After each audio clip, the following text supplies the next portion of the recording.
بسم الله الرحمن الرحيم وقرن مقعد وعدنا سعيد محمد وحان جوجا حفيزك ماركتينج جارهان قيبت communication and media runtii waxay iiga dhigan tahay wax weyn sababtoo ah waxa aad baratid ayaad ku shaqo tagtaa bulshadana la dhex gashaa jaamacadda Redsi runtii oo ah jaamacad quality waxbarasho aad u sareeya leh waxyaalihii aan ka baranay runtii waxaan dhihi karaa waxaan kula laabanay bulshadeena waxaan kula laabanay dadkeena waxaan kula laabanay macaamiisheena aniga shakhsiyan Cabdinaasir ahaan runtii waxbarashadii aan ka bartay Redsi waxaan ku gaaray heer waxaan waan manaafacaadsaday aniga iyo familkayguba jaamacadda waxyaalo badan oo aan ka baxsan syllabuska iyo waxbarashada baa jira oo organization culture ahaan ay u leedahay oo ay ardadeeda ku carbiso si bari ka maalin ay u noqdaan dad qawaaniinta aad u dabaqa bulshadeenu waa bulsho ka soo kabatay dagaalo sokeeye iyo dawlad iyo burbur dawlad la'aan taas keentay in la dhibsado qawaaniinta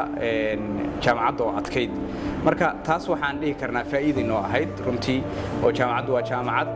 aan ii sheeg ardaydeeda wax badan isku dayda inay ka carbiso dhanka qawaaniinta maadaama uu ardaygan ku biiri doono ii sheeg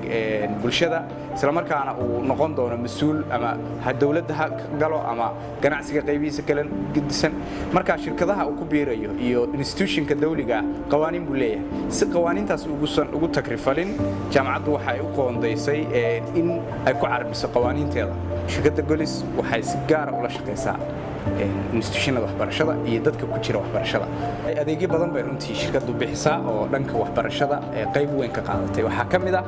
adeega internetka oo runtii aad u anfacay iskoolada iyo jaamacadahaba oo ay research-yada ku sameeyaan study-yada ku sameeyaan waxaan hadda dhawaan daafurnay adeega internetka ee fiber optic ee xawaaraha sareeya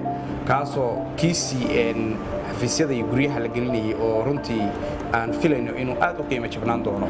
ay dhawaan la filayo marka ardada waxaan aad u boorinayaa inay ka qayb qaataan inay aad uga faa'iideystaan dhanka telefoonka waad aragteen oo aad baa loo jabiyay xirmooyinka internetka ahaa taasna waxaa loogu talagalay in ardaygu uusan waayin facility uu uga baahan yahay dhanka waxbarashada maadaama ay mas'uuliyad naga saaran tahay ardada in ay waxbarashadooda si smooth u qaataan